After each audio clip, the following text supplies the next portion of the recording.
In good times, your gym will rise to the level of your marketing. In bad times, it will fall to the level of your leadership. Your gym is more than a place to exercise. It's a community of people united in a common goal. It's a movement to change health and longevity in your town. And as the owner of a gym, you're the leader of that movement. Nobody opens their gym just to make a living. They open a gym to make a difference. It's not just a job, it's a crusade. I'm Chris Cooper. This is Run a Profitable Gym, and this is a special episode on how to lead in a crisis. My job is to lead the two-brain movement, to help caring and compassionate coaches build sustainable gyms that last for decades, provide opportunities for other coaches on the same mission, and actually change lives.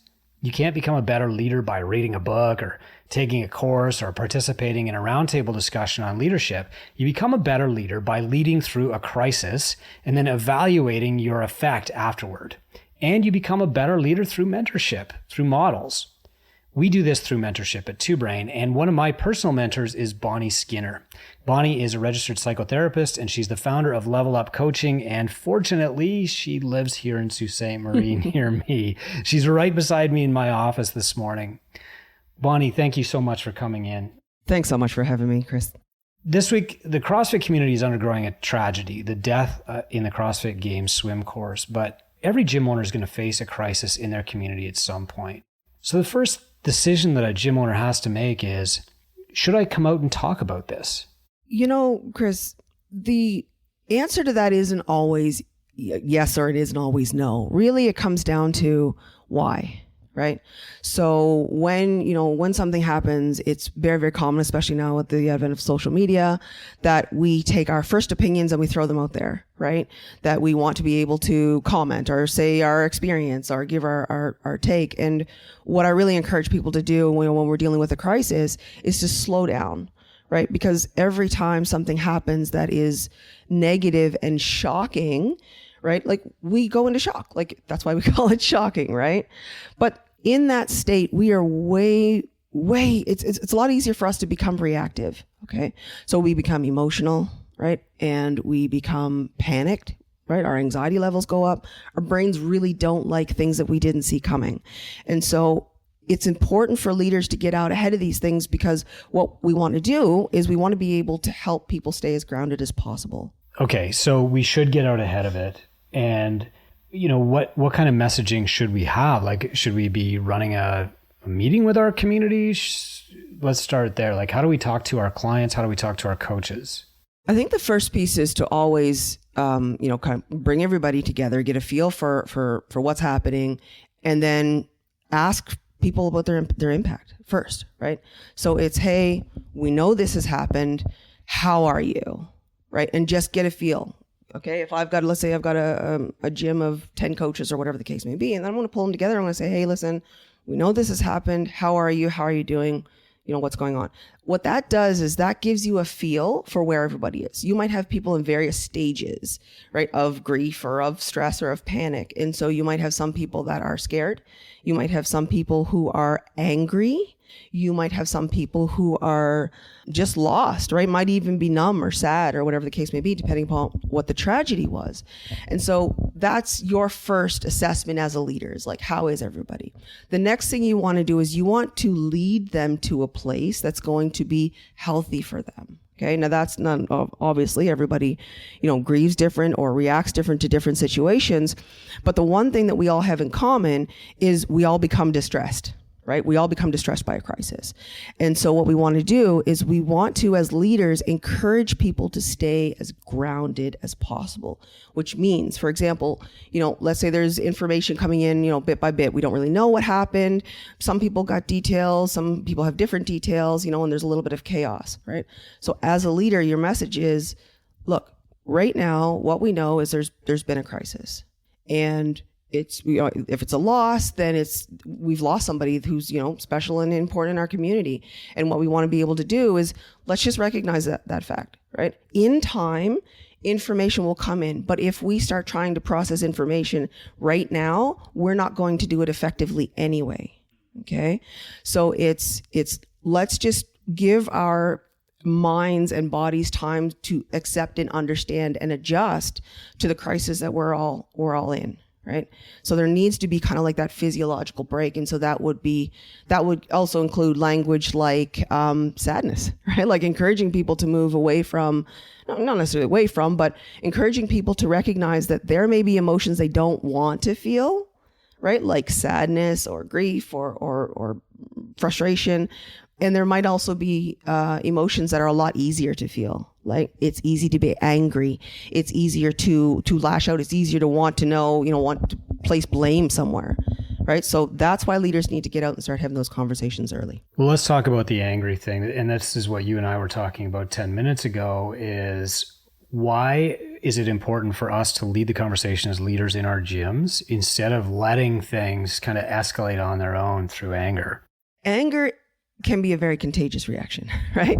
Because if somebody, if we're angry, what do? We pick up the phone, we call our best friend and we say, girl, this is what happened. And all of a sudden now they're frustrated too.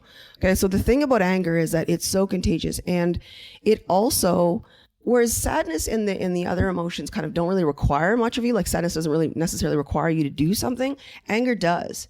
Anger is a sense of injustice, right? It's like something is wrong. So of course, now our brains want to go to, well, how do I fix the thing that's wrong? Right? Now we start looking for blame. Now we start, saying, well, this shouldn't have happened and we're going to cancel this, or we're going to, boycott that, or whatever the case may be. And all we're doing in that particular example or experience is venting energy that has built up inside us because of the crisis, right? So a crisis elicits emotion. Emotion is energy. That emotion builds up in us. So we have to do something with it, right? Which is why leaders should never step back and not deal with it, okay? Because now people are just walking around with all this energy. But we also know that there are going to be some reactions that later you're going to find out aren't appropriate or aren't good. Or in hindsight, when you come down off of that psychological high, and you're grounded and rational again, you're going to go, oh, I shouldn't have said that, or I should have waited, or, So this is why leaders need to kind of get out and lead that discussion. And if there is anger, giving people the opportunity to say, hey, I'm angry about this, and say, okay, yes, I understand you're angry about that. That makes sense. And in time, hopefully we'll be able to find something. Don't ignore it, but don't let people sit in it and spread it type thing. Okay, so I like that a lot, and I'm going to share the model that I use to lead my communities through times of crisis, called the CALM model, in a moment. But first, Bon, a lot of people are scared to escalate things even more, and so they don't want to post online. They don't want to make comments. They prefer to just let it die down. When should a gym owner make a post online about what's happening during the crisis, be it this CrossFit Games crisis or something else? If they want to make a post, I think that the biggest thing is to think about the message you want left. Okay. So if you want to make a post because, let's say, you've got a Facebook group for your gym and you just see members and coaches like just posting all kinds of stuff and you want to rein that in, right? Then what you want to do is you don't want to chastise, because you're not going to play anger with anger. You're going to just lead and say, guys, something really, really tragic has happened in our community. I know lots of us feel lots of different things, and there's going to be obviously more information come out in the future. However, we want to make sure that our community remains safe and comfortable for those that are also processing this tragedy as well, right? So let's focus on, the family, the fact that somebody was doing something that they love to be doing, right? And just keep ourselves grounded so that we can all get through this in the healthiest possible way.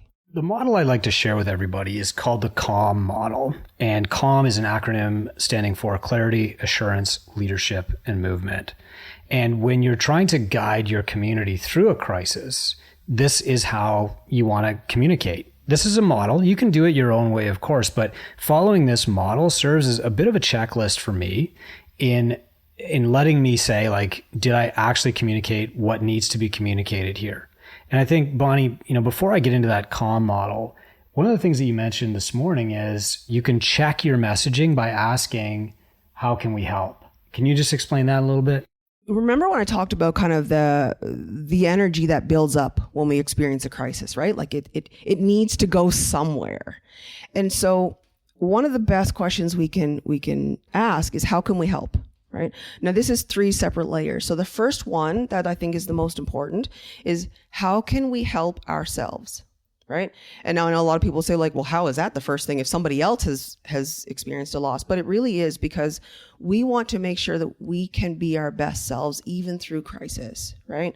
So that we have the opportunity to say, well, how grounded am I, right? And by grounded, I just mean like, am I operating and responding from a place of calm, right? And just feeling the actual sadness of the event? Or am I responding from a place of shock and panic and letting other emotions kind of guide my behavior? So that's the first thing. And if I'm doing that, then what do I need, right? Maybe I need to talk to somebody. Maybe I need some time alone. Like maybe I need to pray if I have if I'm rooted in faith, right? But the first one is, how can I help myself?